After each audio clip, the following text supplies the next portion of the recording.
It's about 50, 60 rupees you make a model like that. There are many, many models which you make with ordinary straws. Here's a straw, ordinary straw. You just take scissors and you cut a kind of a pencil point. This is like a baby crocodile's mouth. It's like a reed. I'm going to put this in my mouth and blow my lungs out.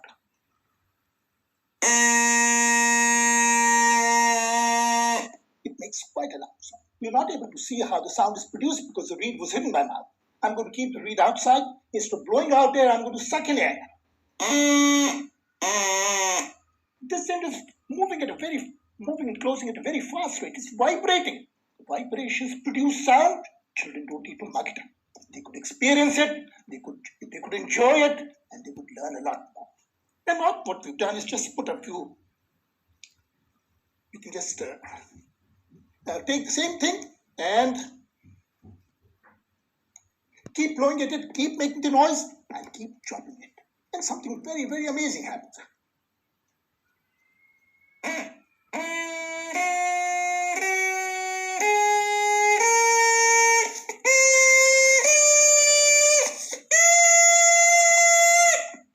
We saw that the longer the straw, the lower the pitch. The shorter the straw, the higher the pitch. The very small straw has got a very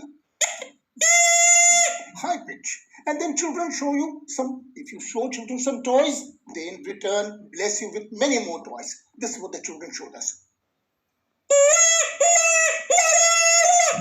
These are all primordial sounds. As kids, we all write like that. There are many things. A very wonderful experiment. Take an empty matchbox. And this was a task given to children about 50 years back.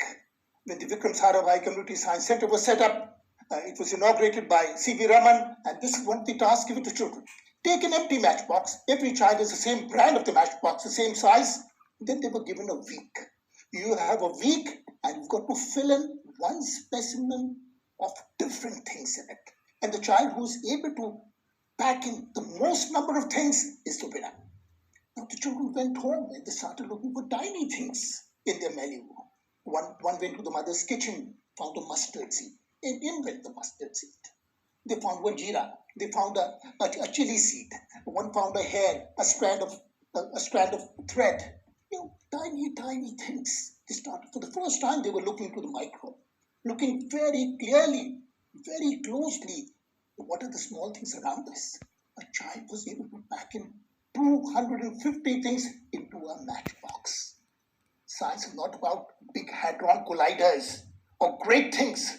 Science is a way of critically looking at the world around us. And we can do great science with very simple materials. 250 things. It's all about close packaging. The poorest child can afford it. Another wonderful experiment with the matchbox. You can see that this is a matchbox with a drawer. The outer shell of the matchbox, there are two paper clips. You can see the paper clips. They're just jutting 2 millimeters out, and they've been taped. And there is a thread woven through them. And so that's it. This is a very, very simple toy. And if I just leave it, you can just see what's happening. The matchbox come down, shimmering. All the weight is on one side, and you can repeat this. A very simple experiment. Another thing with the very small, with the matchbox, is this matchbox screen. Okay. Just a piece of thread and a matchbox. If I move my hand, you can see the matchbox strapping from the left to the right.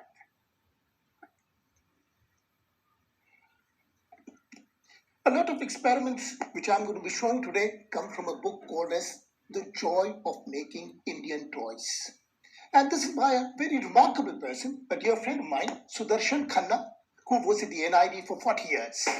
And he documented these 100 toys, made from recycled materials, which children made across the country. They cost no money. They were largely recycled toys. I'm going to show you some of them. Now, one of them is something called as a Sudarshan Chakra. Now, you take a broomstick. This is the middle of the coconut front. The poorest Indian house would have a broomstick, a long one and a short one. and you tie them very tightly so that the short one is slightly bent down, like the railway semaphore. And this is a piece of rubber. You could take an eraser. This is from a slipper rubber, Hawaii slipper rubber. Push it. There's some weight over here. And I just balance this on my fingertip. And if I spin this, well, centrifugal force are very big words for little children.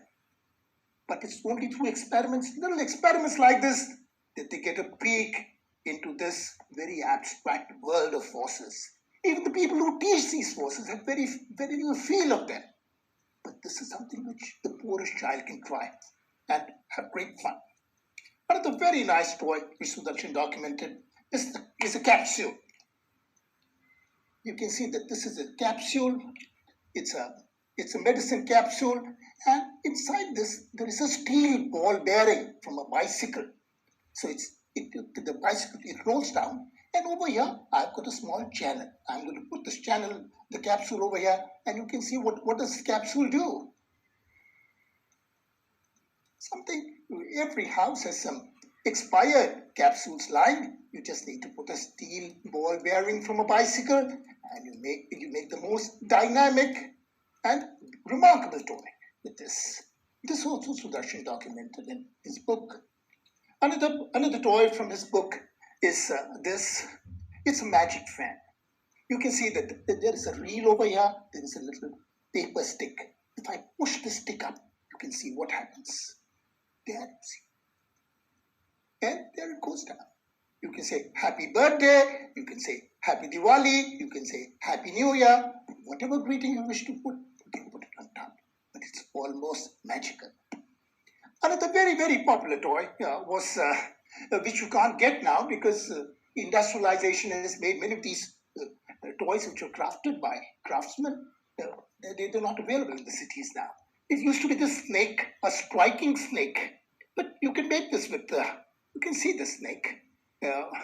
It can be made with straws, and these junctions are just a paper pin, and it's bent on the other side. It makes a very nice joint. You can see it's a very nice model to make. Well, we make a lot of toys with paper. Take any square, all old magazines, newspapers, you cut them into little squares. If I fold this along the diagonal, I get a big triangle. If I fold this once again, I get a small triangle. And this is like the letter V, V for van, V for victory, and just there. Two slightly long and rounded ears. Fold this, and in 15 seconds, you make Mr. Rabbit. And now you hold on to the rabbit's legs just below the body, grab the tail, and move the tail, and there you see. It's flapping its wings. You would always elicit a smile from a child's face if you show a toy like that. There is a similar toy. It's like it just simulates the wings of a butterfly, opening and closing. These are 2-minute toys because children want instant gratification. They can't wait for months and days or for the project to be completed. They want it to be completed in 5-10 minutes and enjoy its working. One of the other remarkable toys, one of our folk toys, is a kind of an acrobat. You can see this acrobat. In Andhra Pradesh, it's made out of the palmyra leaf, and you can see that all the hands and the legs, they've been hinged with pieces of thread and knots on both the sides. So they can move like this. If I just stick, I'll find it does a lot of flagellation of its hands and legs. And well, if you were to take you can make the same thing with a piece of cardboard, which is what I have done. And if you hold this with both the hands and spin it, you can see a flying man. Now this is centrifugal force. If you spin something, it tends to fly out. Children are very clever. They learn a great deal without being taught. Children have an enormous capacity to absorb the observant, and they learn things in a jiffy. Right? So they intuitively grasp that if you spin something, it's a fly. It flies. It tends to fly out. You have another very nice toy. You see this. There are two straws. One is a fruity straw, which is thin and slightly stiff. The other is the normal straw. The thin one goes into the thick one, and here you have a flapping crane. Something which is dynamic is much more attractive for children. It holds their attention. Now, this one is something, it's like an acrobat. Just something which moves. Look at this. Look at the hands. This is the back side of this. Just a small stick from a broom and a reef. That's it. Well, what we do is very nice. You can see the skeleton. I would like to see the skeleton does more asanas than very famous Babas can do. And look at this, what all things can it do, right? And look at the back side. Now these are parts and they've been stapled. You can see the staple very clearly. Look at this. This is how it moves. This is how this moves. Just ordinary staples. And this makes it very, very delightful. Very nice.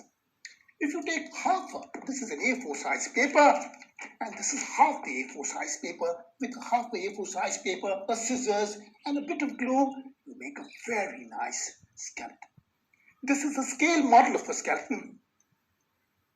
You have the skull, you have the rib cage, you have the pelvis, you have the tibia, fibia. There are 200 odd bones in the human body. It's a very, very nice model for children to make. And then you ask them a deeper question. Tell me it's a skeleton of a man or a woman? The children are at sea. They have no clue. Tell me it's a skeleton of a Hindu, a Muslim, or a Christian? They further foxed because we have dinned so much poison into their heads. The Genome Project only demonstrated that 99.999% of all our genes are the same.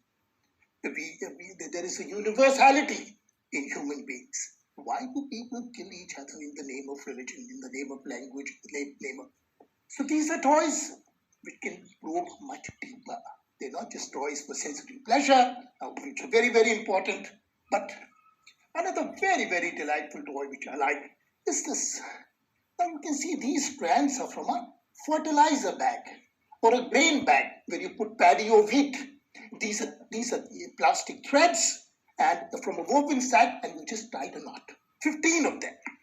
And you can see that if I just rub them, they all are trying to push each other, right? And if I bring my hand, they get attracted. They've all got electrically charged. This demonstrates static electricity. Look at our experts in the NCRTs, in the SCRTs. They only talk about the gold leaf electroscope. I've been to 3,000 schools, never seen a working model of a gold leaf electroscope. It just shows that these experts in ivory towers have to come closer to the lives of the ordinary people. Imagine a village child just bringing a pota, a woven sack into the classroom, and the whole school can take the project into the community. And this is the kind of science which we require. Look at that. Amazing. And this is the right season when the moisture in the air is very less and the charge will be retained for a very, very long time. But we make 30 different kinds of pumps. I'm going to show you one pump. They're not water pumps, but you can go to my website, arvindguptatoys.com. No one in the world makes 31 pumps. You can throw water to 20 feet. You can make a sprinkler. And over here, I'll just show you that you can inflate a balloon with a handmade, that's a pump. If I keep doing like this, we actually pop the balloon, right? We have a slogan that the best thing a child can do with a toy is to break it. It's highly provocative.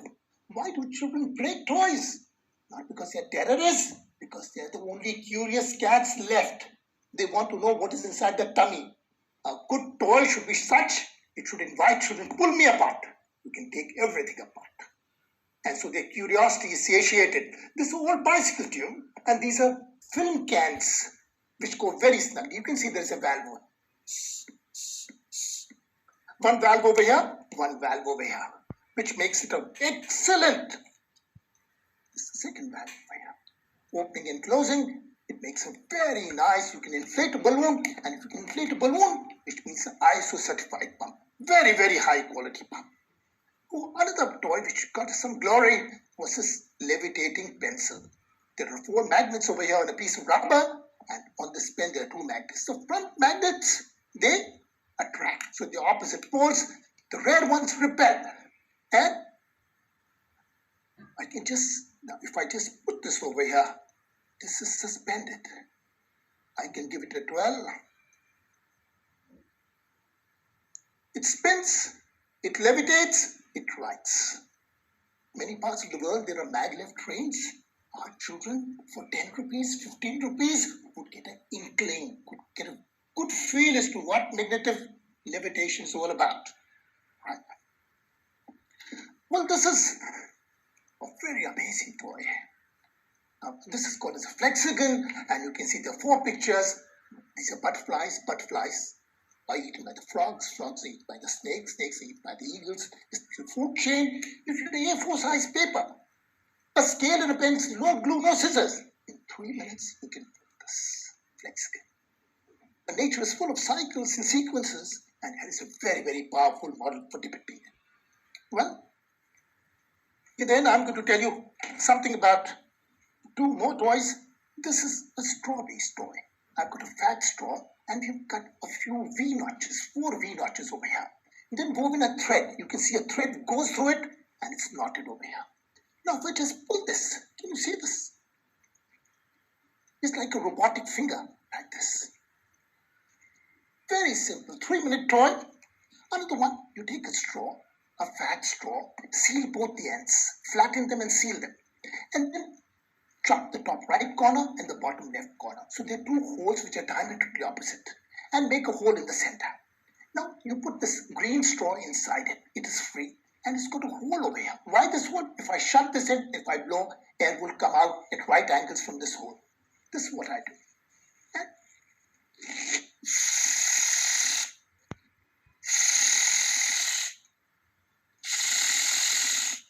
And very, very dynamic toy.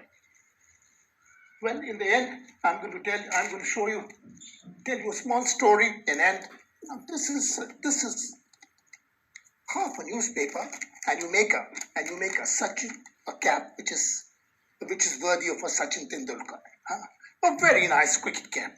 Similarly, with half a newspaper, you can make, this is a Gandhi or a Nehru cap.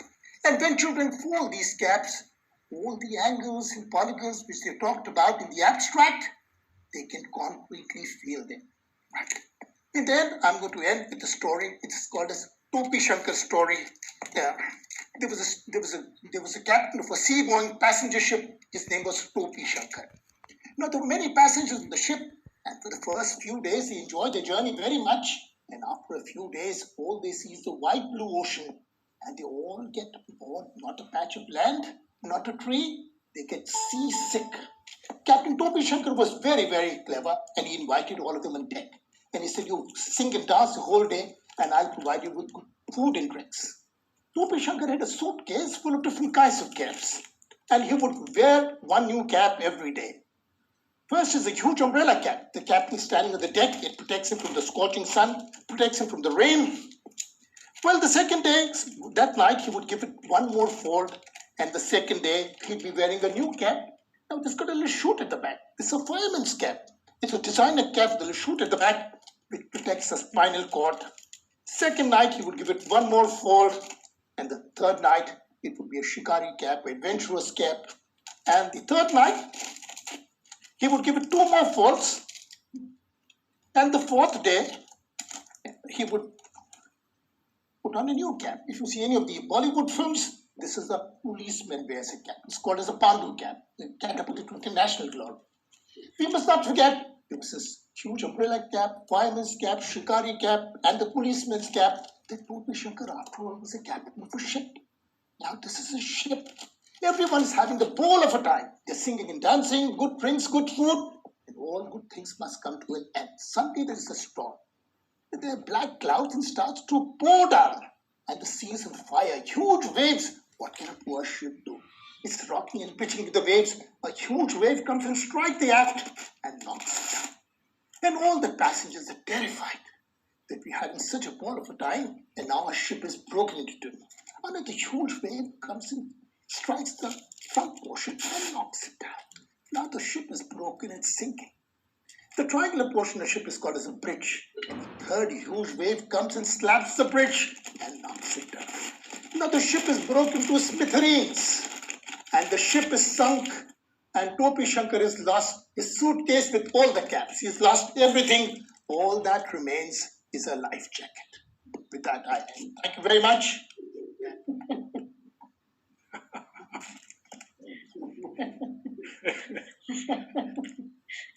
Arvind, all the extolling of the virtues of the digital comes to naught when we know that we cannot make sounds and let the speaker understand how delighted we have been at his speech. I speak on behalf of the audience to say that here is the story of bringing experts from ivory towers down to earth, and the fact that they've forgotten that the last curious cats on earth are children who break to learn, not to damage and destroy.